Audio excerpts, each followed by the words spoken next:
Ano bang mas importante sa'yo ngayon, Rosa Camila? Hindi ko kailangan sagutin ang tanong mo. Huhulihin nila si Daddy ngayon at ikukulong kagaya mo. Lihim nilang papatayin ng mami mo, anak mo, pati na si Amanda at Lucinda pag hindi mo ginawa ang gusto nila. Ano? Tumistigo ka laban kay Carlito.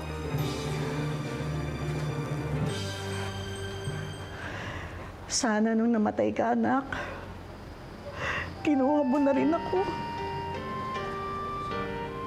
Wala na akong silbi sa buhay. Wala na akong asawa, wala na akong mga anak.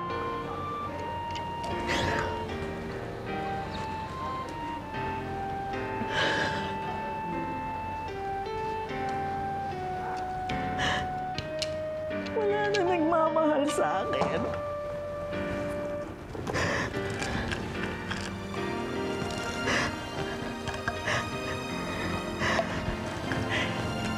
Hintayin mo ako, Alberto. Hintayin mo kaming lahat.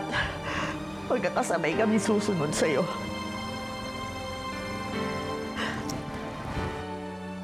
Nakasaad sa batas na hindi pwedeng pilitin ng isang taong tumistigo laban sa kanyang asawa.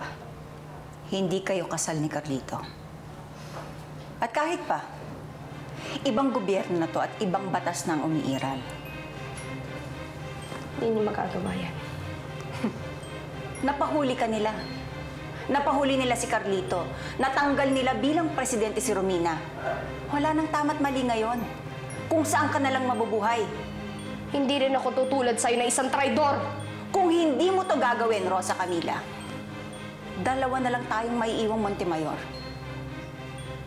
Ako pa ang pinakamortal mong kaaway at hindi pa rin kita kakampihan. Masisikmura mo bang mabuhay for the rest of your life knowing na namatay silang lahat dahil sa pag-ibig mo kay Carlito? Hindi natutungkol sa pag-ibig. Desper saan? Sa bayan? Baka nakakalimutan mo tinalikuran na tayo ng taong bayan at sila ang dahilan kung bakit tayo bumagsak ng ganito. Ngayon uunahin mo pa ang bayan kaysa pamilya? Kung hindi ko kakampihan si Carlito, wala na rin kakampi sa akin. Nahuli niyo lang kami pero hindi niyo kami mapapabaliktad. Madam First Lady.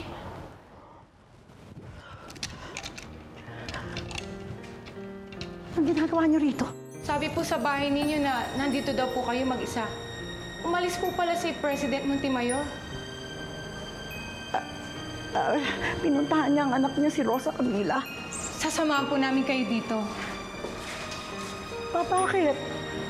Mahal po namin kayo. Isa lang tunay na nagmamahal sa akin. Mali po kayo dyan, Madam First Lady. Marami po kami.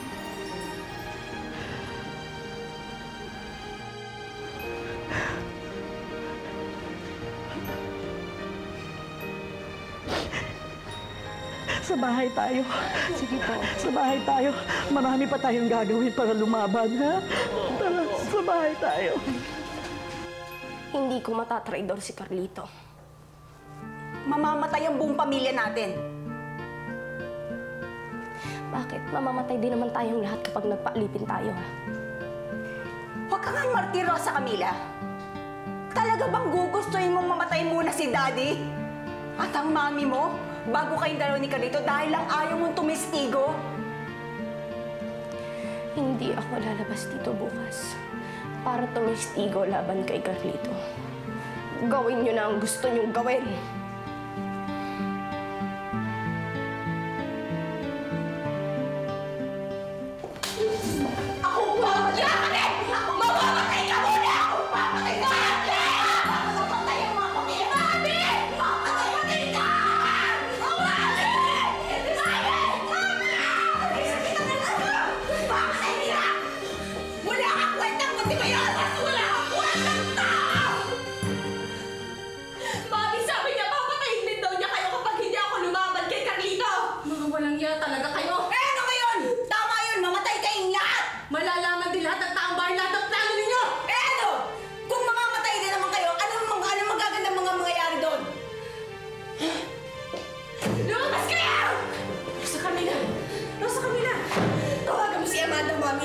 nandun siya sa selda ni Carlito ngayon. Kung gusto nilang patayin tayo ngayon, wala tayong magagawa. Kaya pinapasa tao na lang namin lahat ng kalagayan natin kahit na si Romina. Pero wala pa rin silang sinunod ang mga sinabi nila. Kahit kami naman hindi na sumusunod sa kanila. Eh paano kung ikulong kayo katulad din namin bago ba kayo makagalaw? Mami, minsan hindi nila ako kukulong. Patawagan mo si Ate Amanda.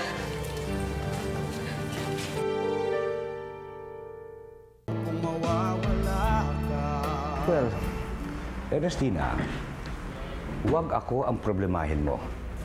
I will never lie to you. I told you that before. O saan mo naman nabalitaan yan? Naniniwala naman po ako sa inyo, kaya lang, yun po kasi narinig ko kanina sa labas. Oh. Look, isipin mo, bakit ko gagawin yon? Hawak ko na ang mga pinuno nila. Wala na silang magawa. Eh, kasi marami pa rin po nakikinig sa mga dating presidente. Look, in our situation now, you tell me frankly, anong magagawa ng 2, 5, 7, 10 ex-presidents? Hawak na natin ang pinuno nila. The military is solidly behind us. Anong magagawa nila?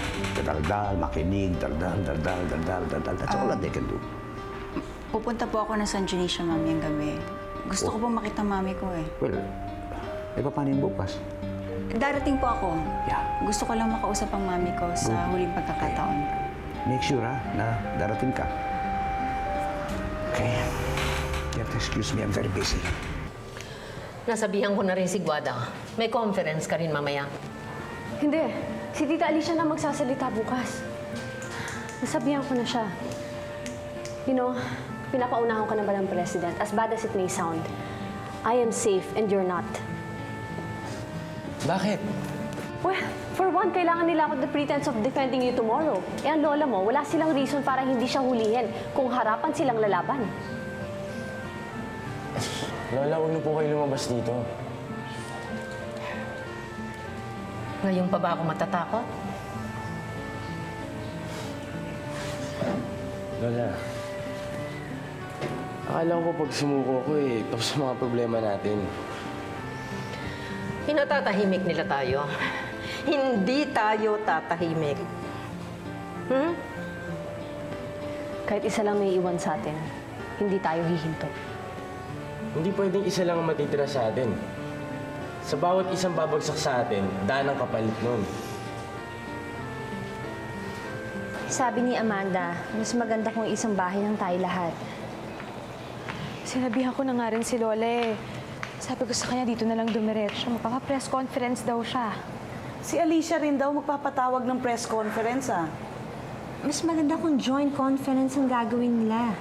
Saan dito? Teka muna, hindi ba delikado? Wala tayong security dito. Pwede nila tayo pasukin kung gugustuhin nila. Hindi nila basta-basta magagawa yon, Guada. Kaya nila kung gugustuhin nila, Elaine. Paano na tayo ngayon? Ha? Kaya nga tayo magkakasama dito eh. Dahil lalaban na tayo, di ba? Ngayon, pati sina Alicia nanganganib na rin. Baka naman misinformation lang yan. Walang narinig ganyan ng mga kasama natin sa loob. Mapapaikutan ba natin yung tinutuluyan nila kung sakaling matuloy yun?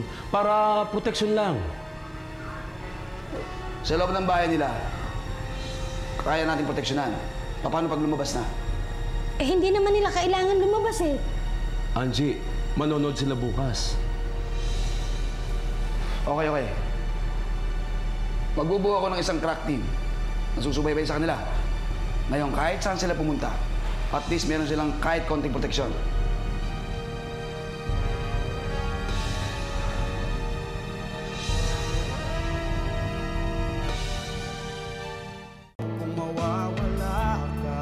Naku, pasensya na kayo ha. Puro delata na lang yung naihanda.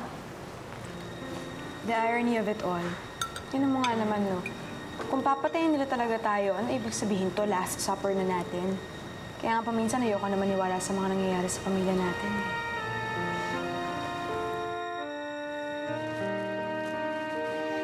Sir. Daddy.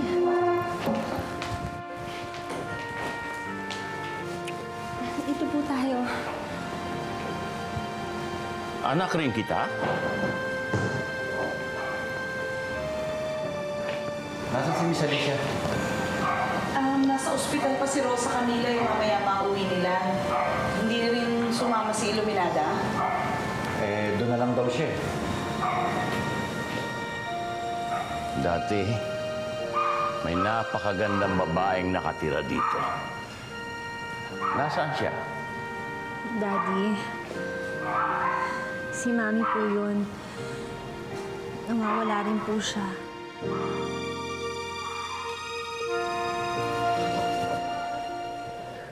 Tandaan mo, Carlito.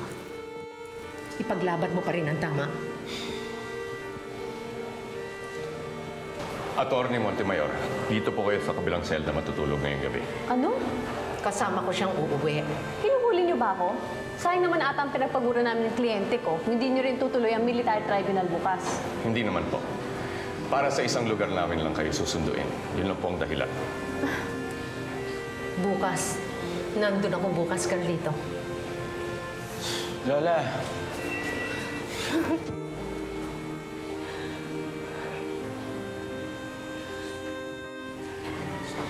Attorney Montemayor.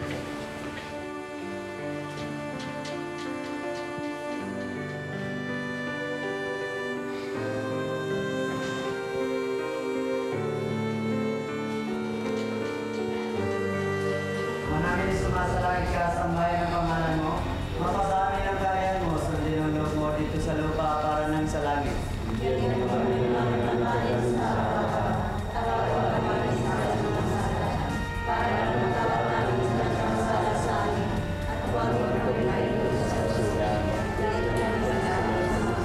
Aba, Ginoong Maria, napupuno ka ng grasya. Huwag na munang umuwi ang iba sa inyo, ha? Samahan niyo ako dito. Bakit? Nag-iisa na lamang po kayo dito, madam? May kinuhang mga tauhan si Amanda para sa akin. Pero nag-iisa na lang ako. Bakit hindi na lang po kayo sumama sa asawa niyo sa Maynila? Hindi ko maiiwan si Alberto dito sa San Dionisio.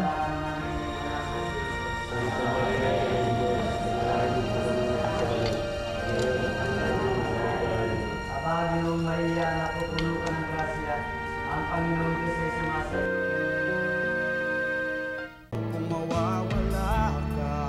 Yes, dear, Mami. Alis na kami, anak. Nandoon ang daddy mo. Sasama ba siya bukas? Gusto ka niyang makita. Wala na siyang nakikilala. Pero alam niya meron siyang anak na nakulong.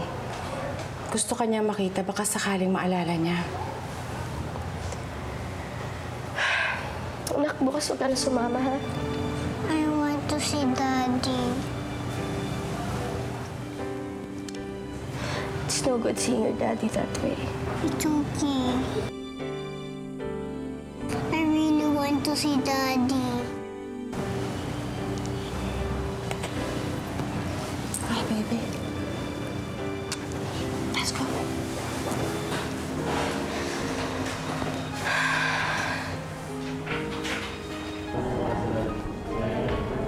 Ay! Ay! Ano po nangyayari sa inyo, madam? Inaantok lang ako. Sige, tuloy niyo lang ang pagdarasal niyo. Itigil niyo na po yung pag-inom niyo na yan. Sige, doon muna ako sa kwarto ko, ha? Tuloy niyo lang ang pagdarasal niyo. Diretso lang kayo. Diretso lang kayo sa laban nating lahat. Huwag niyong intindihin ang problema ko. Mas mabigat ang problema nating lahat. Ituloy niyo lang ang pagdarasal niyo. Tuloy niyo lang. Si Rosa Camila yan. Binigay ni Tita Alicia ang telepono niya. Hello, Rosa Camila. Carlito, ito na at ang pagtatapos natin. Huwag ka naman magsalita ng ganyan, no? Hindi na ako papayagang pumunta dun sa paglilitisan. Baka hindi na tayo magkita kahit kailan. Alam mo kung mangyayari man yun, pagdadasal ko na rin na matalo na rin kami ni Amanda. Bakit? Mapipitay ka. Rosa Camila, lahat ng mga binibitay merong huling-hiling. At hihilingin ko na ikasal muna tayo. Matutuloy at matutuloy itong kasal natin. Lola!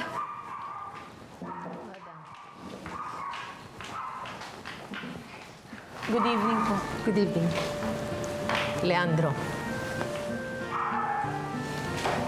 Sino ka? Naging asawa rin ba kita? Hindi. Ako yung katipan mo bago ang una mong asawa. At ako rin ang kaaway mong mortal. Kaaway? Bakit andito ka ngayon? Dahil kailangan na. Hindi na tayo magkaaway? Hindi na. Kung kailan nagkaayos na yung mga pamilya natin, wala pa tayong magagawa ngayon. Pero bakit hindi tayo nakakulong?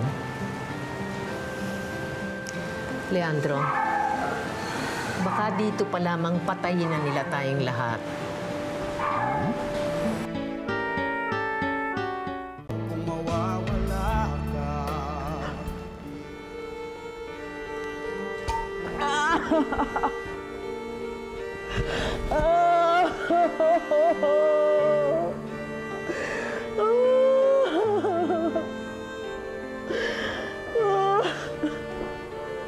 Mami? Sinabi na pabayaan niyo ako dito eh!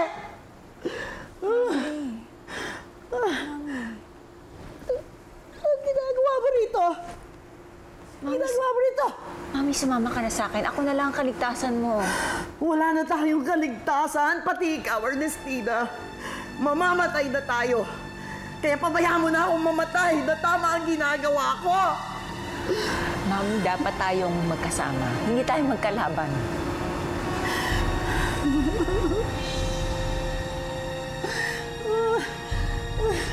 Nakapag-desisyon na ako.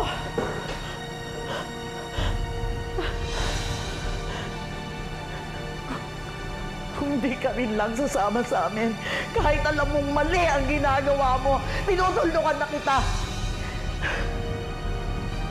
Umalis ka na!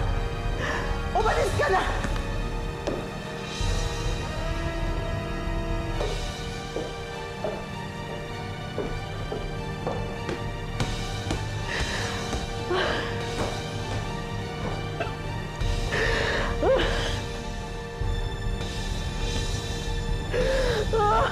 Ah!